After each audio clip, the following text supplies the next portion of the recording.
Welcome to your snowcat as you begin your journey through Antarctica. In the interest of your safety and the safety of those around you, please adhere to the following directions. Please do not attempt to leave your snowcat at any time until the attendant directs you to do so. Please hold on to the handrails provided, as this ride will travel across bumpy and sometimes difficult terrain. In the case of an emergency, please await the instructions of the attendant, as they're well trained and will be on hand to assist you. And please turn off the flash on your camera so as not to disturb our penguins.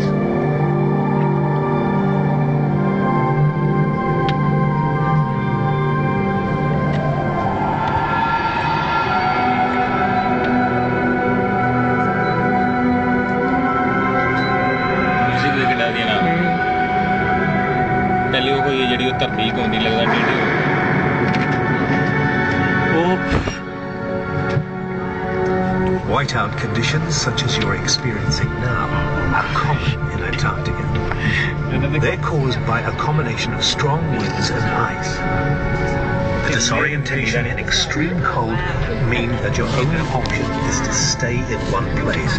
These are the conditions in which Captain Scott and his companions spent their final days. Confined inside their tent, they ran out of food only 1 day's walk from the next supply depot.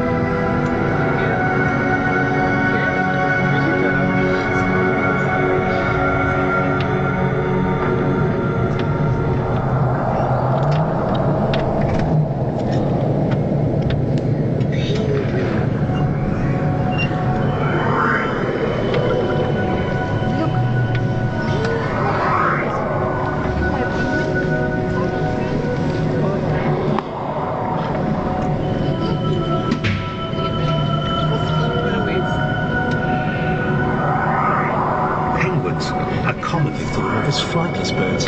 However, if you watch them swimming, you'll see that their movements are those of flying, only in water instead of air.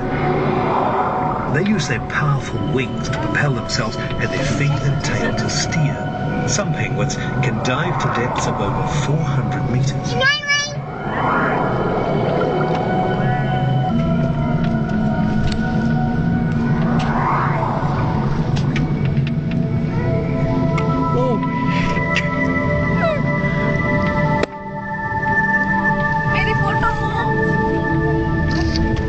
Are only found in the southern hemisphere.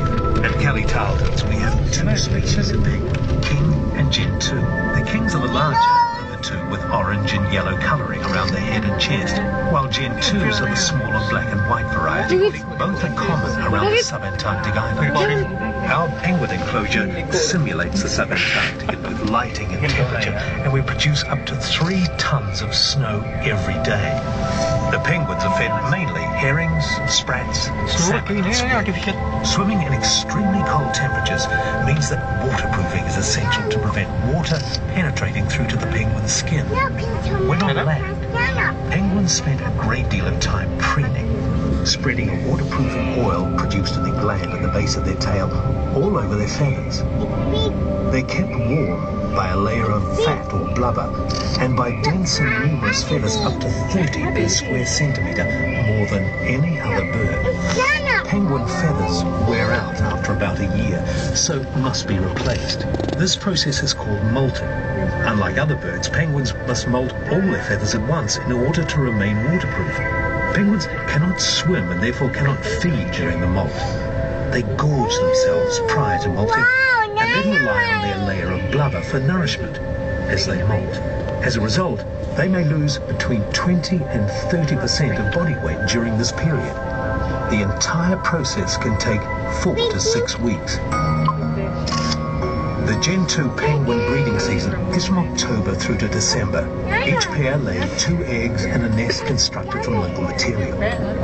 Both parents take turns to incubate the eggs for a period of 35 days. And once hatched, both parents rear the young. Gentoos are relatively monogamous, and so are likely to remain together if they bred successfully the year before. They also have a tendency to go back to the same spot to breed. Gen 2 chicks weigh approximately 80 grams on hatching, but are adult size and swimming by 2 months of age. Penguins are social animals. They travel, feed, breed, nest and winter in large groups. This colony is home to around 80 birds.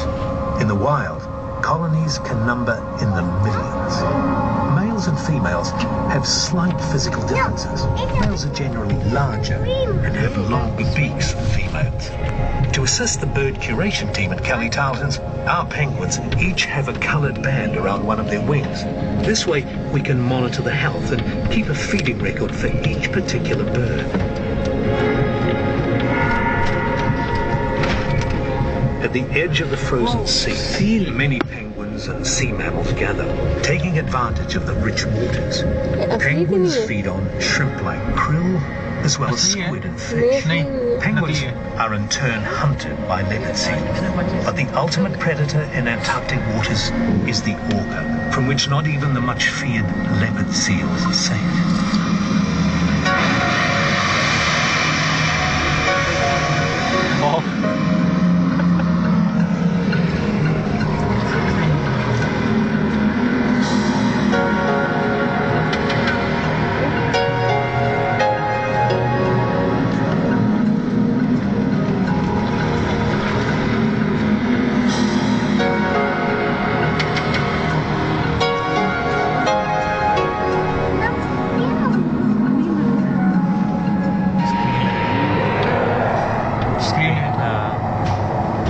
Under the ice, the seas of Antarctica are nutrient-rich. High nutrient levels enable algal species to flourish, feeding small animals, which in turn feed larger animals, in a food chain leading to the orca.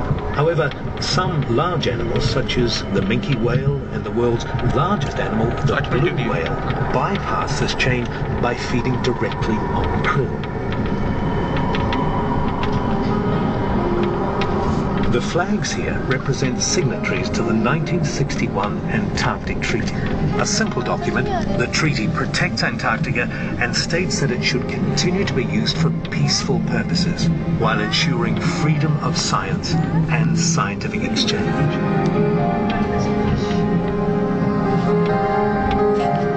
Antarctica is owned by no country, but several, including New Zealand, lay claim to parts of the continent. These claims, like the continent itself, are frozen under the Antarctic Treaty.